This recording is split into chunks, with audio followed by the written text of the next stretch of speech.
তৃণমূল কর্মী পলাশ একসময় কলেজের ছাত্র রাজনীতি করেছে। শ্রীরামপুর কলেজের জিএস ছিলেন টিএমসিপি। পরবর্তী সময়ে শান্তনু বন্দ্যোপাধ্যায়ের সঙ্গে যুব রাজনীতিতে দেখা যায় তাকে। অভিষেক বন্দ্যোপাধ্যায়ের আপ্তসহায়ক সুমিত রায়ের সঙ্গে তার ঘনিষ্ঠ সম্পর্ক ছিল। সে বিষয়ে অবশ্য খুব একটা জানা নেই এলাকাবাসীর। তবে গত বছর পাড়ার ক্লাবে প্রথমবার দুর্গাপুজো স্পন্সর ছিলেন পলাশ। সুমিতের বিরুদ্ধে তোলাবাজি সহ একাধিক অভিযোগ রয়েছে। তার খোঁজে শালবনী থানার পুলিশ অভিষেক বন্দ্যোপাধ্যায়ের বাড়িতে তল্লাশি চালায়। শ্রীরামপুরের সুমিতের বাড়ি, সেখানে গিয়ে পুলিশ খালি হাতে ফেরে। আদালত থেকে আগাম জামিন চেয়ে পাননি সুমিত। তার বিরুদ্ধে লুক আউট নোটিশ জারি হয়েছে যাতে বিদেশে না পালাতে পারে।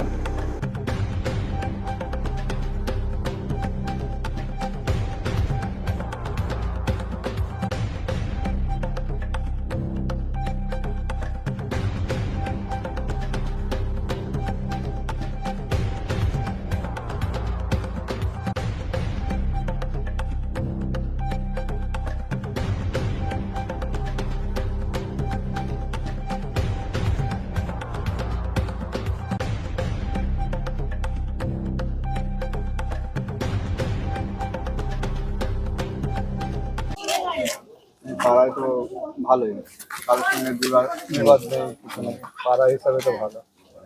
আর পাড়ার বাইরে কি করে সেটা তো বলতে পারবো না।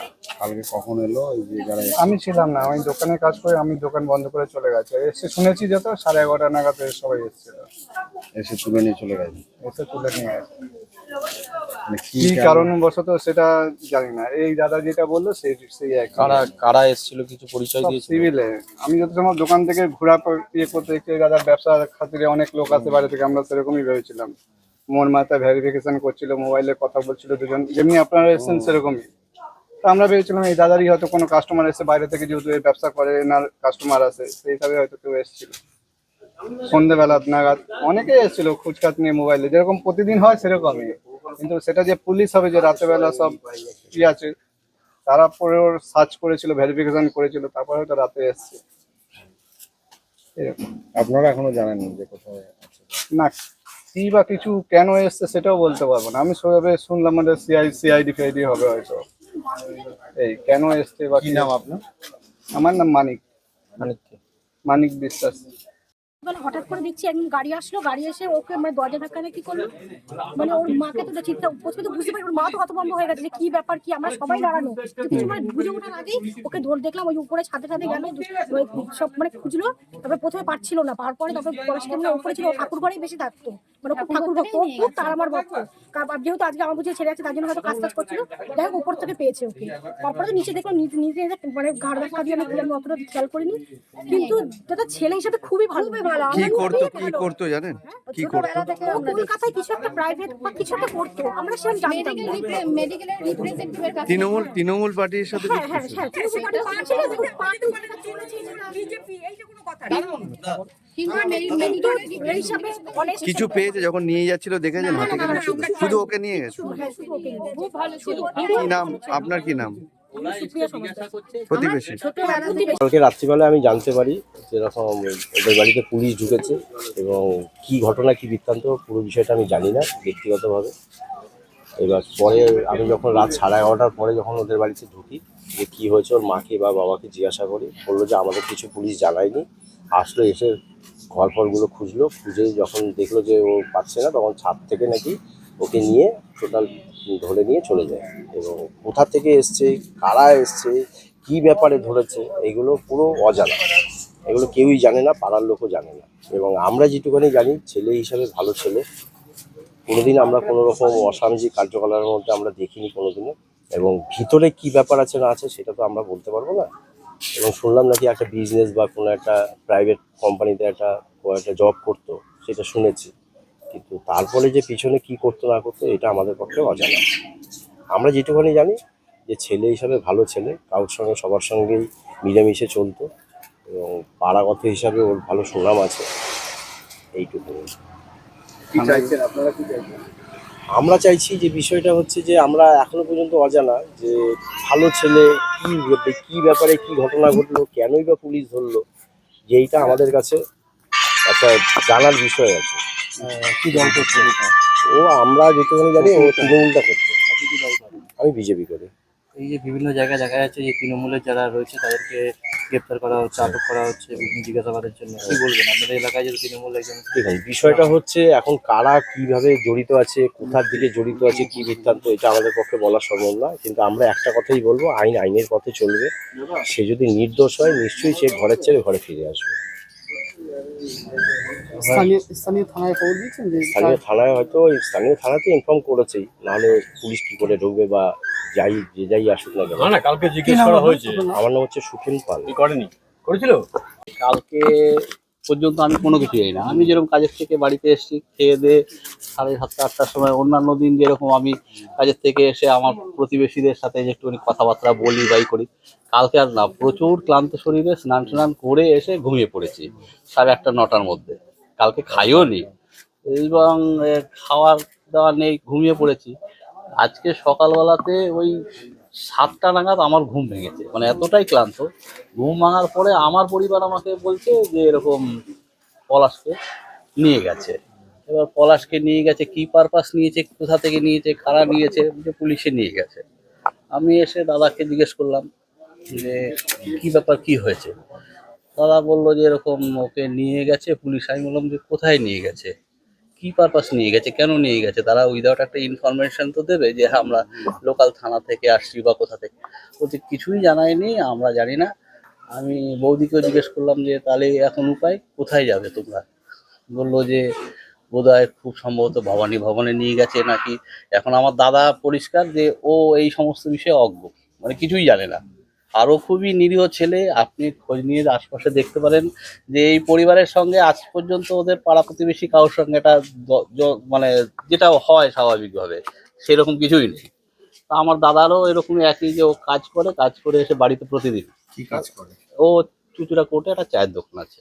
দাদা দাদা আর পলাশ পলাশের কি আছে না আছে আমি কিছু ব্যক্তিগতভাবে ওকে কোনোদিন জিজ্ঞাসা করিনি। মানে ছোট থেকে এখনো পর্যন্ত ওর বিষয়ে অত কিছু নেই। আপনারা জানেন না, পাশে থাকেন? না জানি না, না এটা আমি বলে দিই। কারণ কি, আমার সঙ্গে আমার দাদাদের যে সম্পর্ক, ও আমার জ্যাঠতো দাদা, নিজের মায়ের পেটের ভাই নয়। জ্যাঠতো দাদা ছোটবেলা থেকে সব ঠিকই আছে, কিন্তু ও একটা কি কারবারের সঙ্গে যুক্ত, যে হয়তো কোনো ব্যবসা করে কলকাতা। আমি কোনোদিন জিজ্ঞাসা করিনি, ব্যক্তিগতভাবে ওকে জিজ্ঞেস করিনি যে বাবু তুই কি করছিস বা কি কাজের সঙ্গে যুক্ত, কিছু নয়। হ্যাঁ, তবে একটা জিনিস কি, ও পলিটিক্যাল ভাবে হয়তো কোনো দলের সঙ্গে, তৃণমূল করতো। তৃণমূল দলের সঙ্গে, সেটা আশপাশ থেকে শুনে গেছি। আমি খুব ব্যক্তিগতভাবে কখনোই ওকে জিজ্ঞেস করিনি। সেই নেতারা কি আসা যাওয়া করতে পারে? না না, আমি কোনোদিন দেখিনি, কাউকেই এই পর্যন্ত দেখিনি। এবার কি কলকাতা যেতে রয়েছে?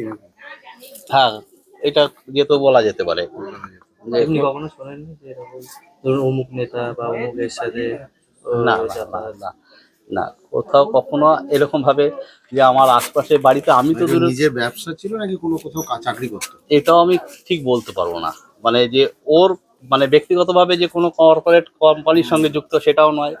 বা হচ্ছে গিয়ে ওর যে কি অ্যাকচুয়ালি হচ্ছে গিয়ে ব্যবসা, সেটাও আমি জানি না। ও ওর মতন করে আসে যায়, যাই হোক। এখন কোথায় আছে? বৌদি গেছে? বৌদি গেছে, এবার কোথায় গেছে আমি সেটাও বলতে পারবো না। জানেন না? আমি, আপনার নামটা বলে দিন। আমার নাম মলয় চক্রবর্তী। আমার ছেলে বাড়িতে আসলো, পুলিশ ওরা আসলো, এসে বলছে দরজা খুলুন। আমরা বলছি যে কেন দরজা খুলবো কেন, বলে আমরা পুলিশ। আমি বলছি কালকে সকালে আসুন, বলছে না এখনই, দরজা খুলুন নাহলে ভেঙে দেবো। তারপর আমরা দরজা খুললাম, দরজা খুলে ওকে তারপর নিয়ে গেল। নিয়ে যেয়ে বললো একটা আই কার্ড, ওর কোনো কার্ড দরকার, ওই কার্ডটা দাও। তো কার্ডটা নিয়ে ওকে নিয়ে চলে, কিসের আই কার্ড? মানে আধার কার্ড আধার কার্ড। আর নিয়ে চলে গেল? নিয়ে চলে গেল। আপনাদের কিছু বললো না? না, আমাদের কিছু বললো না, শুধু একে ফোন নাম্বার দিয়ে গেছে। ফোন নাম্বার দিয়ে গেল? রাত কটায় তখন, সময় কটা? ওই 10:30 ধরেছি। কেন, মানে কেন নিয়ে গেল কিছু কিচ্ছু যায় না, বলে আমরা জিজ্ঞেস করবো, কোথায় নিয়ে গেল?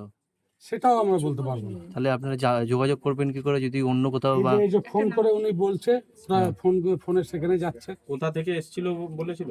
না, সেটাও বলবো না। না কিছু বলেনি, পাড়ার লোক সবাই ছিল, পাড়ার লোক সবাই ছিল, কিছুই বলেনি। একে শুধু ফোন নাম্বার। আপনার ছেলে কোনো পার্টি করে? হ্যাঁ, তৃণমূল পার্টি। কারোর ঘনিষ্ঠ ছিল, মানে কারোর হয়ে পার্টি করতো বা কোনো নেতা সাথে থাকতো? না, সেরকম কোনো কিছুই না। তৃণমূলে তো একাধিক প্রোগ্রাম, বড় বড় প্রোগ্রামে তো যেত। সেটাও বলতে পারবো না, কেননা এমনি ও কি কাজ করতো? কাজ ওই যে গৌরত্ন পাথর আছে না, ওই পাথর বিক্রি করে কোথায়? সব জায়গায় যে যেরকম বলে তাকে সেরকম এনে দেয়। আর কোথাও স্থায়ী দোকান বা না না, কিছু? ওর মামার দোকান, মামার থেকে নিয়ে ও বিক্রি করছে। আচ্ছা, মানে এমনি ঘুরে ঘুরে বিক্রি করতো নাকি? হ্যাঁ, যেখানে যে বলতো ওর বন্ধু বান্ধব জানাশোনা যারা আছে তাদের বলতো, তারা নিয়ে যেত। কি মনে হচ্ছে আপনাদের, কি মনে হচ্ছে? কি বলবো বলুন, কিছুই বলতে পারছি না এখন আমি। মানে কোনোভাবে ফাঁসানো হচ্ছে বা কিছু হচ্ছে? হ্যাঁ, যারা এসেছিল বাড়িতে কোনো রকম তল্লাশি চালিয়েছিল, তল্লাশি বলতে ওকেই ওকেই খুঁজছে। খুঁজছিল। লোকে নিয়ে গেছে। হ্যাঁ, আপনার কি মনে হচ্ছে যে ফাঁসানো হচ্ছে না ওকে কোনো সেটাও আমি বলতে পারবো না, বুঝলেন দাদা, সেটাও বলতে পারবো না, কারণ আমাদের কোনো বলার সুযোগই দেয়নি। কতক্ষণ ছিল? চলো, কতক্ষণ ছিল তারা? ঘন্টাখানেক ছিল, পাড়ার লোক তো সবাই ছিল। নথি টাকা পয়সা কিছু না নিয়েছে? না, ওইসব কিচ্ছু না, টাকা পয়সা ঘরেই নেই তো। কোনো কিছু নিয়েও যায়নি? না, কোনো কিছু নিয়েও যায়নি? শুধু একটা ওর আই কার্ড, ওই যে আধার কার্ড, ওইটাই নেই। কি নাম আপনার? আমার প্রদীপ চক্রবর্তী, ছেলের নাম? পলাশ চক্রবর্তী। 10:30টার সময় আসলো, ঠিক আছে, ওকে ঘর খুলতে বললো, সার্চ করে ওকে কি ধরলো। এবার আমরা জিজ্ঞাসা করলাম স্যার কেন ধরলো, ওর মাও বললো স্যারকে প্রচুর করে বললো স্যার একটু বলুন স্যার কিসের জন্য ধরলেন, কি করলেন না করলেন, কিছুই বললো না, ওকে জাস্ট গাড়িতে তুললো, নিয়ে চলে গেল। এবার যাওয়ার সময় জিজ্ঞাসা করলাম যে স্যার ওকে কি চুচুড়া থানায় নিয়ে যাচ্ছেন? তখন বললো চুচুড়া থানা নয়। তারপর যাওয়ার সময় বললো কলকাতায় নিয়ে যাচ্ছে। কলকাতা মানে যেই গাড়িটাই ছিল ওই গাড়িটায় মোটামুটি 5 থেকে 6 জন। পুলিশ লেখা ছিল গাড়িতে? গাড়ির পিছনে পুলিশ লেখা ছিল। ওদের কি ইউনিফর্ম পরেছিল? ইউনিফর্ম ছিল না। ওরা পুলিশ কি মানে আপনার কি করে বুঝলেন যে? পুলিশ যেটুকু আন্দাজ করলাম, যেটা চাল চলন দিকে বুঝে যায় যে এটা পুলিশ, আর পিছনে গাড়ির পিছনে পুলিশ লেখা ছিল। পুলিশের সঙ্গে তো দেখলে তো বুঝে যায় যে পুলিশ, কিন্তু কোনো ড্রেস ছিল না। পরে কি খোঁজ খবর নিয়েছেন কোথায় নিয়ে গেছেন আগে? পরে খোঁজ খবর সকালবেলায় স্যারের নম্বরে ফোন করলাম, ঠিক আছে, ওর তো স্যার মনে হয় বিজি আছে, আমার মোবাইলটা বিজি করে দিল। ওর মা বললো ফোন কর, বাড়ি থেকে বললো ফোন নাম্বার দিয়ে গেছি, স্যার নম্বর দিয়ে মানে কোথায় নিয়ে? না, ওইসব কিছু বলেনি। স্যার খুব ব্যবহার আমার সঙ্গে ভালো করেছে, স্যার নম্বরটা দিয়ে গেছে। কোথায় নিয়ে গেল না? নম্বর দেওয়ার সময় বলছে জানিয়ে দেবো সব কিছু, ওকে দিয়ে যাবো, এরকম বললো। বাড়ির লোককেও জানায়নি কিছু? না, বাড়ির লোককেও কিছু বলেনি। আর ওর মা গেছে, ওর মা গেছে। কোথায় গেছে? ওর মা আপনার ওই সেক্টর 5-এ। সেক্টর 5-এ যেতে বলেছিল? সেক্টর 5-এ যেতে বলেছে। ওটা দাদা আমি বলতে পারবো না, সেক্টর 5-এ কি অফিস আছে, ঠিক আছে, আমি বলতে পারবো না। সেক্টর পলাশ তো নর্মালি তো ভালো ছেলে, তো ভালো ছেলে, ঠিক আছে, নর্মালি ভালো ছেলে, আমাদের সবার সঙ্গে সম্পর্ক ভালো। আমার এই পা কেটে গেছিল, ঠিক আছে, 7খানা সেলাই করেছে, আমাকে চুচুড়া হসপিটালে নিয়ে যেয়ে করেছে। এইখানেও ভালো ছিল, বাইরে কি করতে জানতাম না দাদা, ঠিক আছে। এইখানে ভালো কোনো ছিল। কোম্পানির সাথে ছিল? কোনো কোম্পানির সাথে ছিল? আমার কোনো আইডিয়া নেই, এইখানে ও কি করতো না করতো কেউ জানে না, ঠিক আছে। এইখানে ও বেশি থাকতেও না। এখানে সকালের দিকে বেরাতো, যখন দরকার হতো এইদিকে কলকাতার এই সাইডে কাজে দিকে যেত, আবার চলে আসতো। এইখানেও নিঘাত ভালো ছিল, ঠিক আছে। এইখানে কেউ কেউ বলবে না ও খারাপ ছিল, ঠিক আছে। এইখানে ভালো ছিল। কাজ দাদা ওর থাকতো, কি বলবো, এইগুলো আমরা ঠিক জানি না, ঠিক আছে। আমিও তো বিজনেস করি। কখনো বলেনি কখনো যে এইটা আমি করি? না, এই টাইপের কথা কিছু বলেনি। এইখানে বললাম তো, এইখানেও ভালো ছিল। এখানে 5টা লোকের কেউ বলতে পারবে না ও খারাপ আছে। কোনো দল করতো? ও একটা দলের সঙ্গে যুক্ত ছিল, তৃণমূলের সঙ্গে। কিভাবে চেনেন? ভালো ছেলে হিসেবেই চেনেন? হ্যাঁ, ভালো ছেলে হিসেবেই চেনেন? ও নিজ্ঞাত ভালো ছিল। এখনো তো স্টেট আমি দাঁড়িয়ে বলছি, এখানে কেউ বলবে না ও খারাপ ছিল। আমাদের পাড়ায় চলুন, আমি আরো 5খানা মহিলার কাছে জিজ্ঞাসা করুন, ও বলে দেবে। বলছি বাড়ি থেকে কিছু পেয়েছিল? আমি যখন দেখেছি আমি কিছু দেখতে পাইনি, ঠিক আছে। আমি যতক্ষণ ছিলাম আমার যা চোখে পড়েছে আমি দেখতে পাইনি। ওকে নিয়ে গেছে না আরো কিছু? না, ওকেই নিয়ে গেছে। আর যাওয়ার সময় মনে হয় আধার কার্ড, একটা নম্বর ফম্বর, আর ওই একটা ছবি তুলেছিল স্যাররা, দেখলাম। এইখানেও নিজ্ঞাত ভালো ছেলে আছে, ঠিক আছে। এইখানে ওর কোনো কেউ রেপুটেশন খারাপ দিতে পারবে না। আমার সঙ্গেও সম্পর্ক ভালো, সবার সঙ্গে সম্পর্ক ভালো। আমাদের পাড়ায় দুর্গাপুজো হয়, ঠিক আছে, হেল্প করে। না, ওটা বোঝা যাচ্ছে না। আর যারা স্যাররা এসেছে হাজারোবার জিজ্ঞাসা করা হয়েছে স্যার কি হয়েছে, স্যার বললো জিজ্ঞাসাবাদ এইখানে কিছু বলা যাবে না, যেখানে বলার ওকেই বলা যাবে। তুললো, ওকে নিয়ে চলে গেল রাত্রি প্রায় 11টা থেকে 11:30 তখন বাজে। কলকাতায় কোনো নেতা বা কোনো কারোর সাথে ওটা বসা ছিল, যাতায়াত ছিল? বলতে পারবো না, আমি তো পাতি করি, ঠিক আছে, কি করে বলবো। ওর ভালো নামটা কি? পলাশ চক্রবর্তী। তোমার নাম কি? সঞ্জীব কর্মকার।